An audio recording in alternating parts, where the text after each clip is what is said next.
Hello everyone, this is Jake from CINECALIBER, and this is my Mean Girls 2024 film review. So, I never have watched Mean Girls. The original came out in about 2004. My wife actually convinced me to watch the first Mean Girls, and then we went and saw the new one in theaters as like a date night. And I gotta say, it was pretty decent.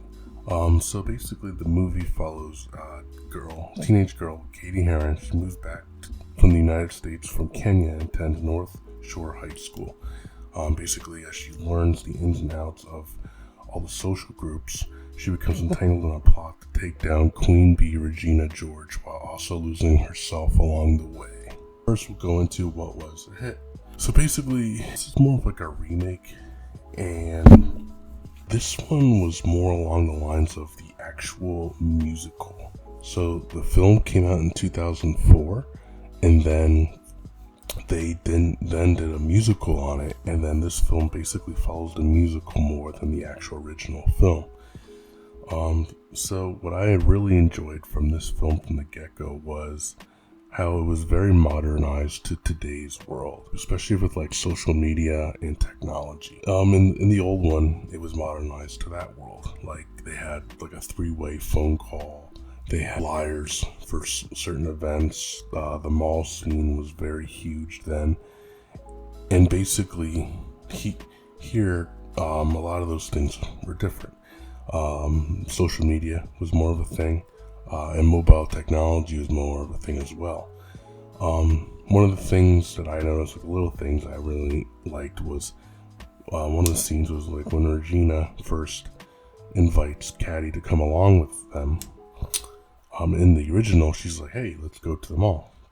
And get in, loser. We're going shopping. And this one, because the mall isn't really that big of a thing anymore, she says, "Hey, loser, get in." Get in, loser. Basically, get into her car. So basically, you just seeing that attention to detail of how different it is. Like people don't go to the mall anymore, really. And then now, people are basically, she's just like, get in and we'll go hang out. Like the mall's not that much of a factor anymore. And then there's also a scene, Regina in the original made copies of a book, and she left it out in the school for people to be like copy like flyers. She made copies of it and then kind of posted them about the school. Whereas in this one, she kind of just threw the book out into the public, and people would just, "Oh, what is this?" And then they look in the book, and then they take pictures of it, and then they send it to all their friends, like, showing how social media is such a big factor in this than it was the older one, where people were just looking at multiple copies of the book through flyers, basically. So technology really played a huge hand in that, and I thought that Tina Fey, she does the screenplay, did a great job at developing a story tailored around that theme. That was a huge thing that I really liked about it. Also liked the casting. Casting was excellent. You had, I think I'm saying this right, Angourie Rice as Cady Herron, the main character. Renee Rapp as Regina. She's arguably probably the best actor of the film. Auli'i Cravalho as Janice Amike. Meadows and Tina Fey are also in the film. Meadows is the principal. He was the original principal, and Tina Fey was the original math teacher. So it was cool to see kind of they returned from doing basically the same role, a little bit different, but the same for the most part. Renee Rapp as Regina basically it's the same actress that actually plays her in the musical Broadway. So she does a great job in this. I have to say, Rachel McAdams was the original one, and Rachel did a very good job. But Renee Rapp brought like a different kind of side of Regina. She was more prominent, more vicious, I'd say, in a more physical manner. She just had that look, and she had the persona, where Rachel McAdams had more just the persona, so to speak. But all the actors did a great job with what they had. I also really liked how the film depicted social groups, and it made it very relatable. Like you had the popular people, the plastics. You had the not so popular people like Janice, and how the two kind of conflict. Like, because that was always a thing even when I was in school. Like, you had popular people do their thing, and then what I didn't like, what was more of a miss, this was more of like a musical compared to the original film. Like I said, it wasn't really advertised that it was going to be a musical in the trailer, so it was kind of like, what happened? Like, thanks for letting us know, kind of a deal. The original felt more balanced. Like, there was musical parts in the original, but it wasn't overpowering. And the musical I play, but it's a film, so it doesn't always work. The music choreography was just all over the place, not very memorable, and the lyrics too were just kind of like, I don't even remember half the lyrics of the songs, and then the placement of the songs just kind of felt awkward at times, where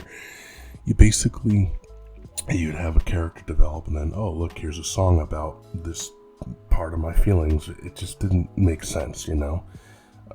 It was just kind of strange to me. And then also, there were some things, like the plot aspects of it, that changed in this film from the original that I just didn't see did it much better. They did a lot of fourth wall breaking in this film. Like, Janet is basically the narrator, and she basically breaks the fourth wall, where the original, the narrator was Cady. So it felt more relatable when Cady was narrating compared to Janice doing it. It just didn't make any sense. Not so much relatable. The script also was changed to, I guess, reflect changing sensibilities in the world. Like, there's no racial cues, like racial cliches in this one. Like, for example, there's no racial groups divided in the cafeteria, where in the original there was. There's insults in a book that occur, and the insults in this one are so much not as good, I guess you would say, then they're less impactful than the original did. And the jokes too, there was a lot of, racial jokes in the first one, and they do jokes here, and it's just not the same. The problem is that the original hit such a high standard that they weren't able to really meet that standard in this one. So if it was like its original thing, it probably would have hit better, but it just doesn't, sadly. Then they also, they changed the story for Janice, where in the original she's not gay, but Regina makes her seem gay. But in this one, Janice is gay, and she basically exposes her. But then there's a scene where one of the guys is like, well, Regina had kissed Janice. And to me, I'm like, that was so stupid, because if Regina kissed Janice, she's just as gay as Janice is. So, I don't know. I just thought that was such a weird thing to change, and it just didn't make sense, especially with that aspect. I was watching, I'm like, what the hell? It doesn't make any sense. Like, okay. So, but, is this a bullseye or a misfire? I think this is more of a bullseye than a misfire. This remake may not hit as well as the original, but it succeeds mostly because it puts having a good time above all else. The actors, you can tell, are pretty much all fans of the original film, and they just want to do right by it. So that alone helps elevate it to make from an average film to be fun. It won't be as memorable as the original, but the efforts make it a decent film. So I gotta say that this film, probably I'd give it a 3.5 out of 5. That's my definitely final rating for it, and it's definitely a film of caliber in my opinion. So I wouldn't say, hey, go to the movies to see it right away. You can kind of wait and see it. If you want, if you're a fan, definitely the original. If not, then you can kind of just wait. But yeah, that's my final rating on it. Let me know if you guys saw it, if what your rating you gave it, what your thoughts were, if they were different from mine, and please like and subscribe to the channel. Thank you.